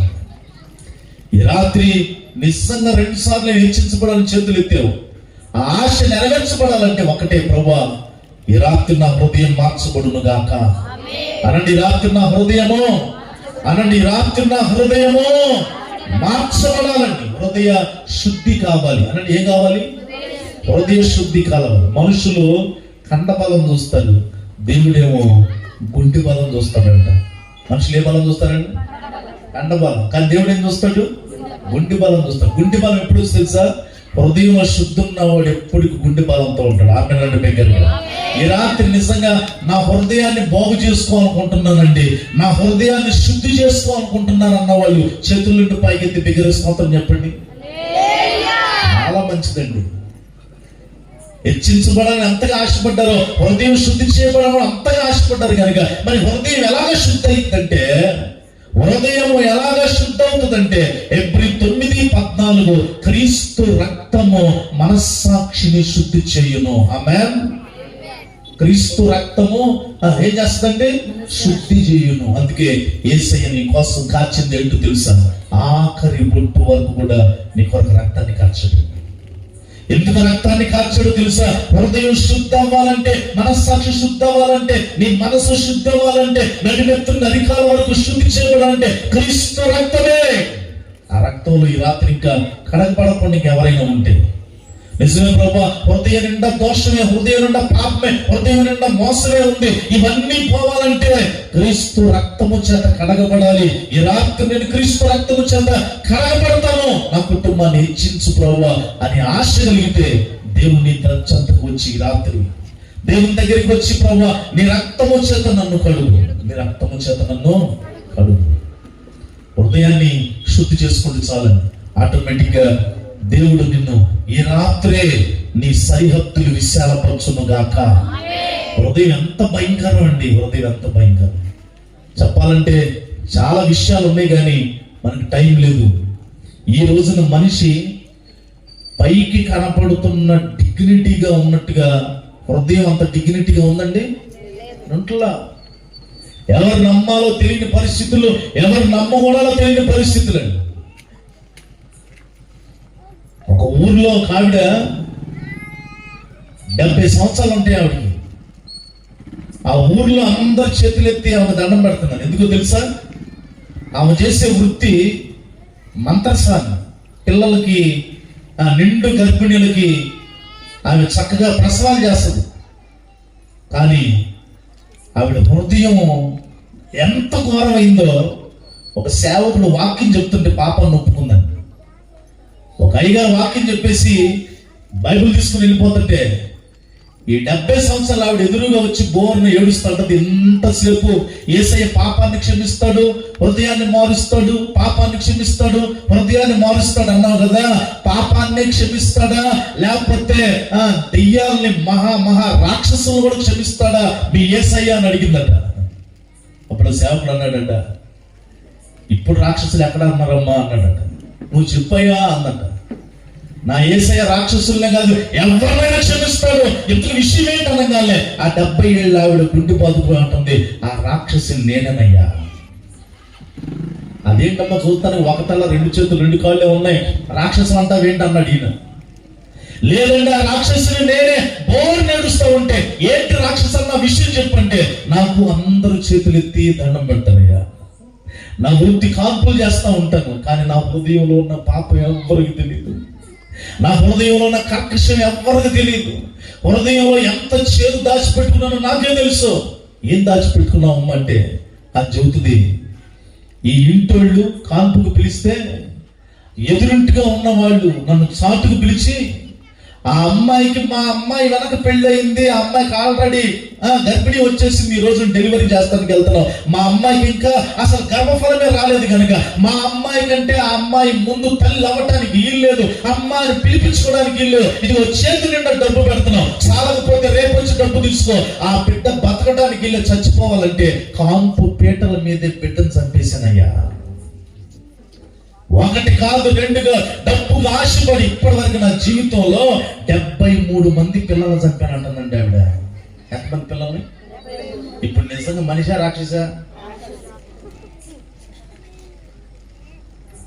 దేవుని యొక్క సేవకుడు ఎదుట పాపాన్ని ఒప్పుకున్న వెంటనే సేవకుడు ప్రార్థన చేశాడట. ఒకటే మాట ఉన్నాడమ్మా, పాపాన్ని ఒప్పుకున్నావు చూసావా, ఇప్పుడే నా యేసయ్యని క్షమించాడు పో అన్నాడు. చప్పలు కూడా బిగ్గరగా దేవునామాన్ని మాట్లాడుతున్నాం. ఇప్పుడు అదే ఊరిలో ఆవిడ చర్చిలో ఫస్ట్ పాట పాడేది ఈవిడే. ఆమె ఫస్ట్ పాట పాడేది ఈవిడే పిల్లలు.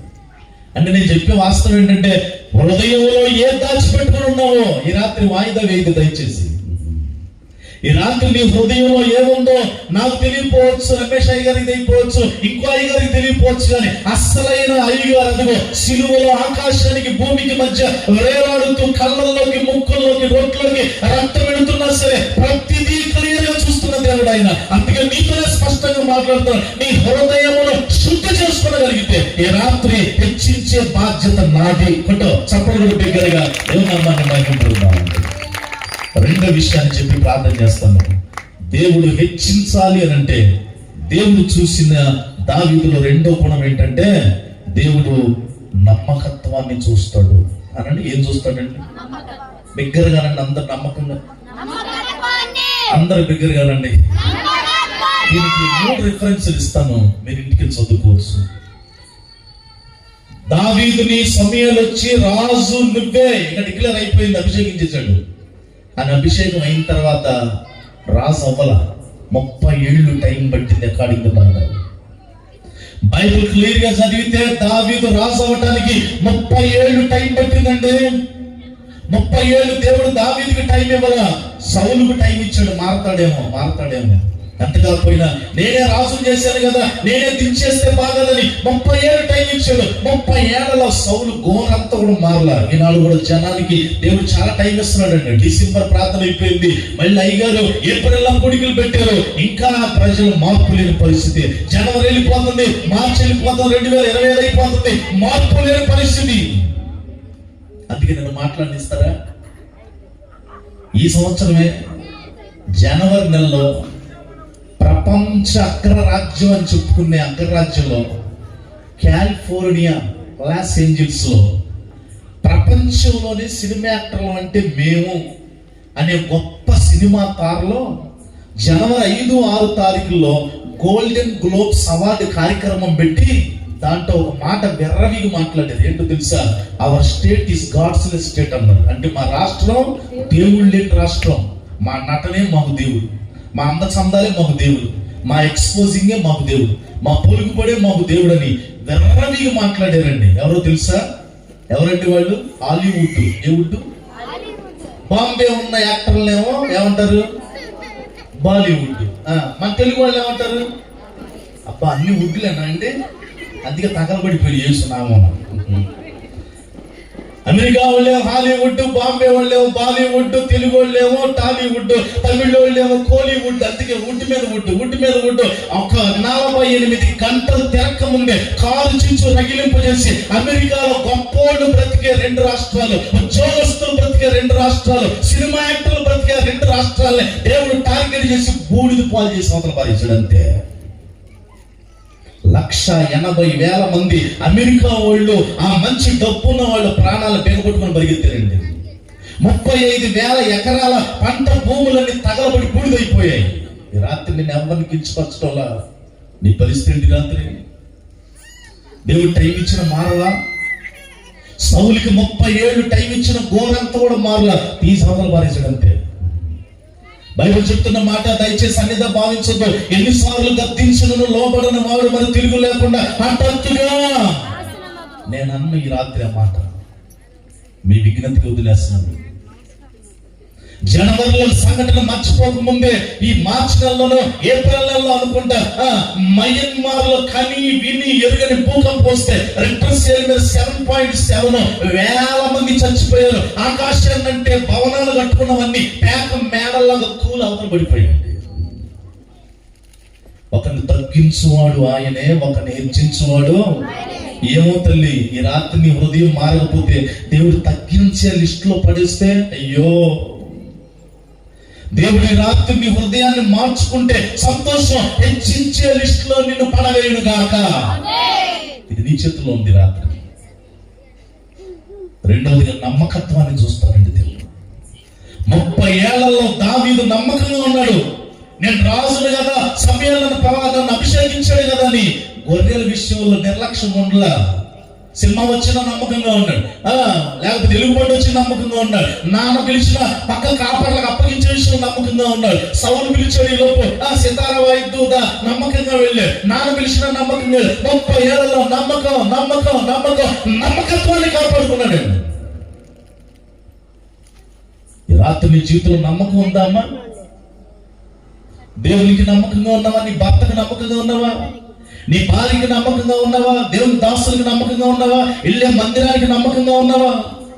నమ్మకం నమ్మకం. బైబిల్ చెప్తుంది, నమ్మకమైన వానికి దీవెనలు మెండుగా కలుగును. చప్పలు కొట్టి బిగ్గరగా దేవుని నామాన్ని మహింపడాలి. నమ్మకమైన వానికి దీవెనలు మెండుగా కలుగుతాయి. దావీదు నమ్మకత్వం 3 రెఫరెన్స్లు ఇస్తా, ప్రార్థన చేస్తా. సమూయేలు మొదటి పుస్తకం 16-19, సమూయేలు మొదటి పుస్తకం 16-19, 2 సమూయేలు మొదటి పుస్తకం 17వ అధ్యాయంలో 15 వచనం 20 వచనం, 3 చోట్ల దావీదు నమ్మకంగా ఉన్నాడు. ప్రియులారా, ఈ రాత్రి మన జీవితంలో దేవుడు అప్పగించిన పనిలో, దేవుడు అప్పగించిన కుటుంబంలో, దేవుడిచ్చిన ఈ శరీర విషయంలో, దేవుడిచ్చిన ఆత్మ విషయంలో, దేవుడిచ్చిన బిడ్డల విషయంలో, దేవుడిచ్చిన సేవకుల విషయంలో, దేవుడిచ్చిన అన్ని విషయాల్లో నమ్మకంగా ఉందుము గాక. యేసు అన్నిటిలో నమ్మకంగా ఉన్నాడు. అందుకే ఆయన మరణపు ముళ్ళును విరిచి జయించి తిరిగి లేచాడు. చప్పుడు కూడా బిగ్గరగా దేవున్నా మనం అయిపోవచ్చు. బిగ్గరగా చప్పుడు పడదాం, బిగ్గరగా చప్పుడు పడదాం. ప్రభువా, ఈ రాత్రి నేను కూడా నమ్మకంగా నీ కొరకు నేను నా హృదయాన్ని మార్చుకుంటాను అని ఆశ కలిగిన వారు పైకి లేచి నిలబడదాం, ప్రార్థన చేద్దాం. అట్టి కృప దేవుడు మనకి దయచేయము గాక. Everybody let us stand. Everybody let us stand. అందరం పైకి లేచి నిలబడదాం. అందరం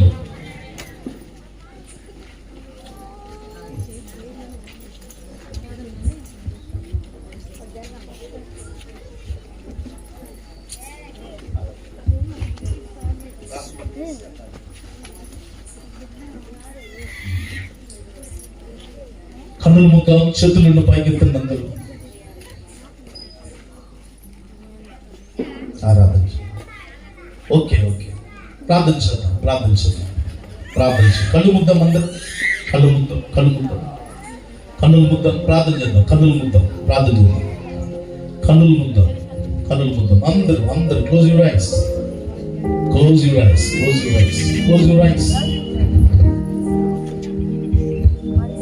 ప్రార్థన చేసుకున్నామండి. ప్రతి ఒక్కరి కళ్ళు మూసుకొని విన్న వాక్యం ఇది ఎవరికో కాదండి, మన కొరకే, నా కొరకే అని తీసుకుంటే నీకు, నాకు కాదనుకుంటే ఎవరేమి చేయలేరు. దేవుడు మనందరితో మాట్లాడాడు. ఆయన హృదయాన్ని చూసే దేవుడు. నీ హృదయం ఎలా ఉంది? ఈ మహాసభలకు వచ్చిన నీవు నీ హృదయాన్ని మార్చుకొని తిరిగి వెళతావా, లేక అదే హృదయంతో నీ ఇంటికి వెళతావా? ఆలోచించు. మరలా సమయం రాదు. నేడు అనే సమయం దేవుడు నీకు అనుగ్రహించినప్పుడే, సమయం ఉండగానే నీ జీవితాన్ని చక్కబెట్టుకుంటావా? నీ హృదయాన్ని సరి చేసుకుంటావా? నీ అంతరాత్మను సరిదిద్దుకుంటావా? ఒక్కసారి దేవుని వైపు చూడు. ఇదిగో నీ పాపముల చేత, నీ వ్యసనముల చేత, నీ రోగముల చేత నీ లోకములో నశించిపోవడానికి ఆయన ఇష్టపడట్లేదు. ఆయన నిన్ను ప్రేమిస్తున్నాడు. ఓ సహోదరుడా, నిన్ను ప్రేమిస్తున్నాడు. ప్రేమ కలిగిన దేవుడు నీ వైపు చూస్తున్నాడు. తన హస్తము చాపి ఇదిగో నిన్ను పిలుస్తూ ఉన్నాడు. ఆయన హస్తానికి నీ హస్తం ఇస్తావా? నీ హృదయాన్ని ఇస్తావా? నీ చెయ్యిని ఇస్తావా?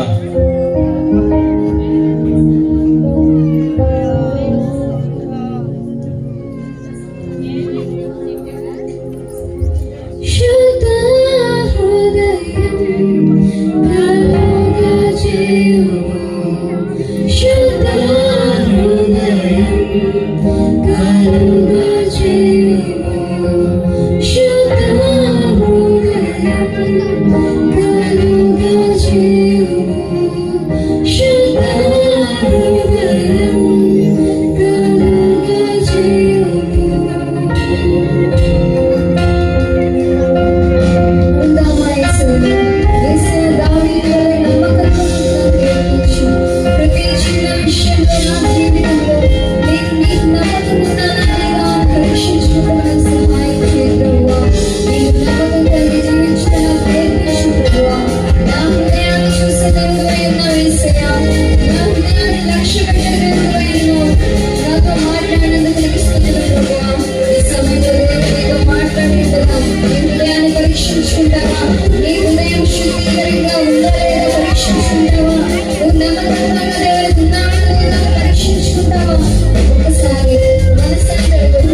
సమర్పించుకుంటానయ్యా. రెండు నమ్మకంగా ఉంటాను, బలవంతం చేసే దేవుడు కాదండి ఆయన. తలుపు తట్ట నుంచొని తలుపు తట్టే దేవుడే కానీ తలుపు తూసుకుని వచ్చే దేవుడు కాదయ్యా. నిర్ణయం ఇది. హెచ్చించబడాలని ఆశతో ఉంటే హృదయాన్ని శుద్ధి చేసుకుంటానని దేవుడితో మాట చెప్పు. ప్రార్థన చేస్తాం. పరిశుద్ధుడు విన తండ్రి, మహోన్నతుడు విన దేవా, ఈ రాత్రి దావీదు జీవితంలో హెచ్చించబడడానికి మీరు చూడనివి ఏంటో, చూసినవి ఏంటో కొన్ని విషయాలు మాత్రం మీరు మాట్లాడారు. అసలు హెచ్చించాలంటే నీ ద్వారానే సాధ్యం. తూర్పు నుండి కానీ పడమటి నుండి కానీ అరణ్యం నుండి కానీ హెచ్చుకలగదు.